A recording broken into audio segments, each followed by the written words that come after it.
Hey, welcome to BSB TV and the Reboot program. Today I'm really excited to have Katie Richards from Law on Earth. Hey, Katie, how you going? I'm good, thanks, Kevin, and you? I'm really, really well. So, exciting day because we've got two shows to talk about different things, and really exciting to have you here to talk about executing on purpose. Now, it sounds like you could be applying to be James Bond or something. I'm definitely James Bond, just the female version, right? No, we do not need a female James Bond. We need someone different, okay?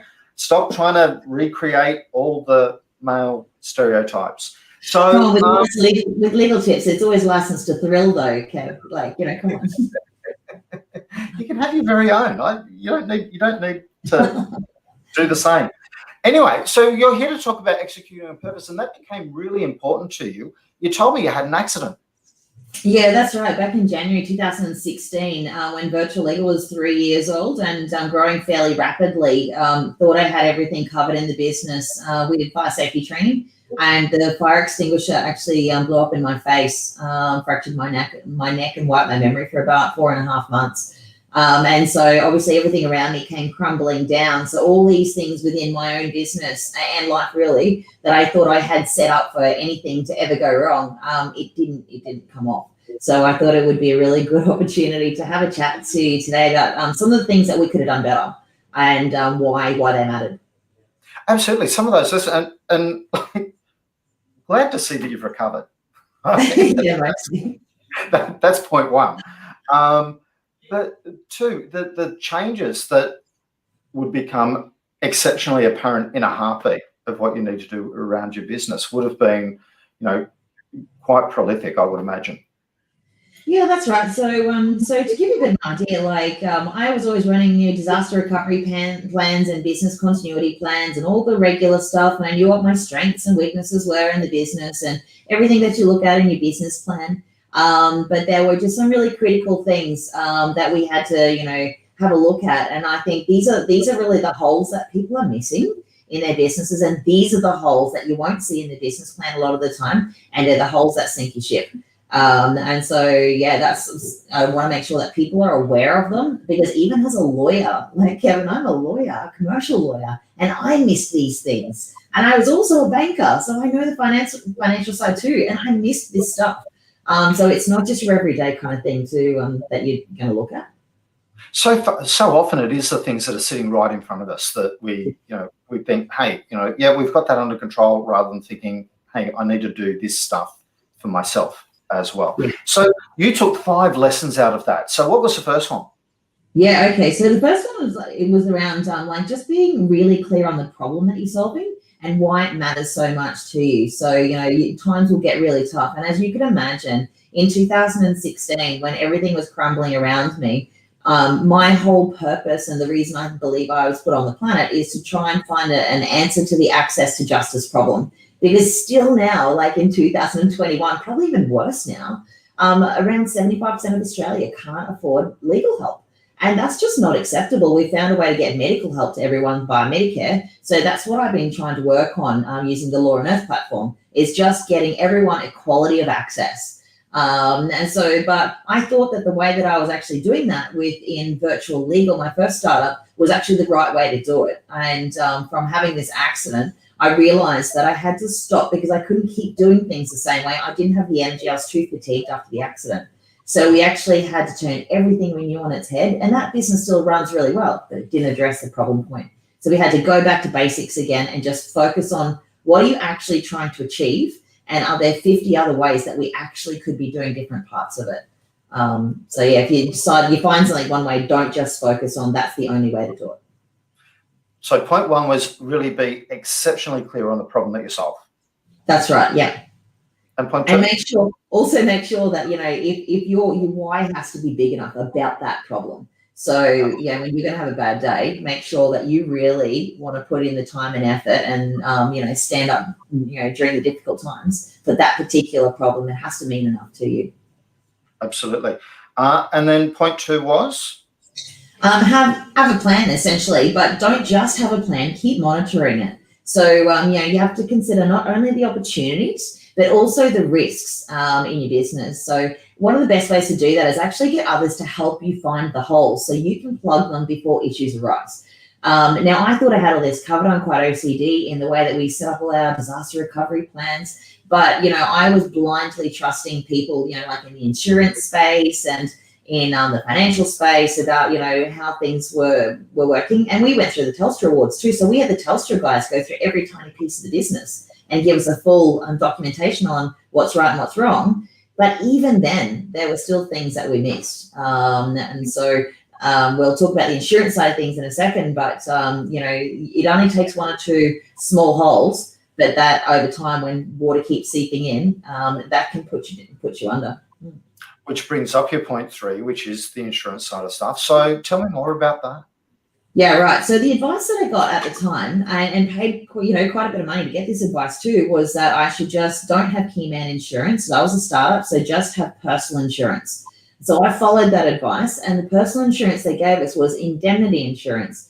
Now, what that didn't cover was that we were doing R&D grants. So when you do the R&D grant, if and when you're able to do so, if the company is actually shown to be running a slight loss, you actually get a better position for your R&D grant.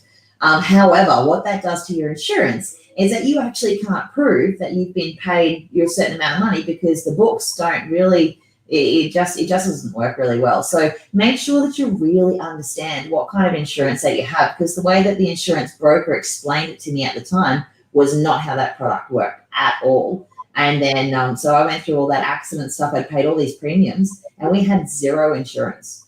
And yeah.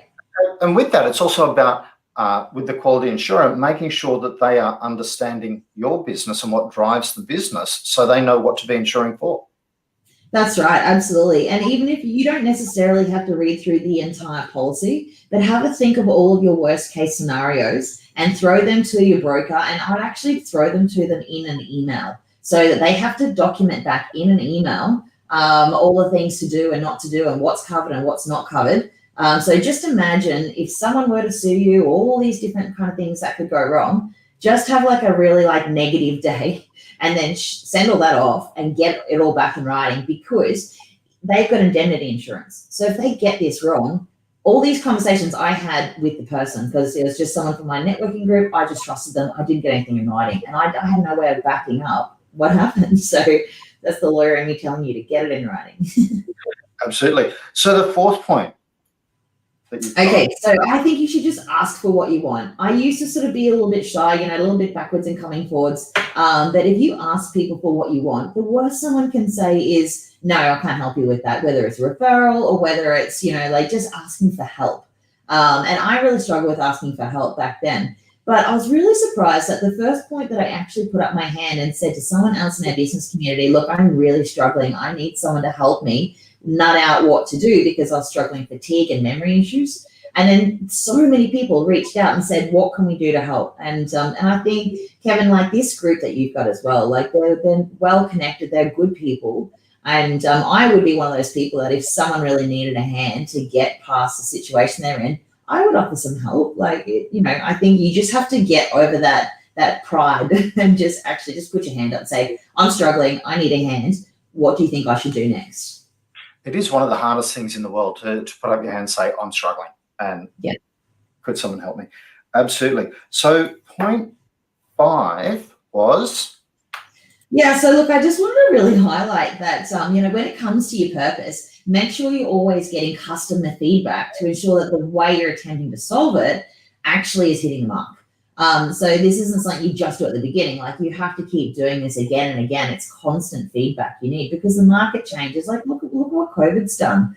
A lot of people look at the personal trainers, like they can say, what do you need to get done? Well, okay, sure, they want to get healthy and they want to get fit, but now they want to do that from home.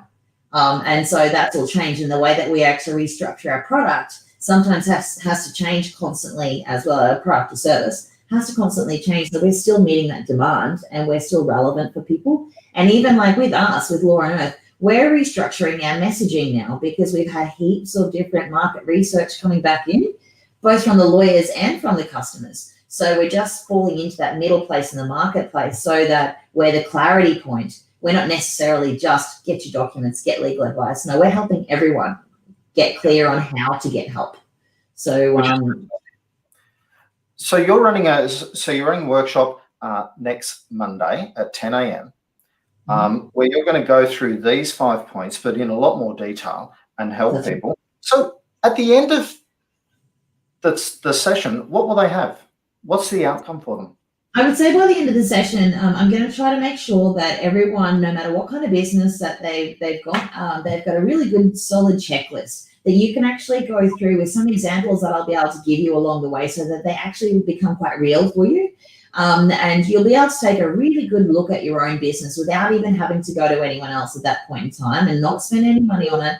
Have a look. Is your business actually going to stack up if this happens to you, if that happens to you, if the market pivots, if the government changes the laws, things like that, things that may not necessarily be written up in your business plan. But if you actually cover off on all these different types of tips and things that we found, not only from my personal experience, but also my clients, without obviously giving anyone's names, so that you can actually go through and just bulletproof your business, to be honest.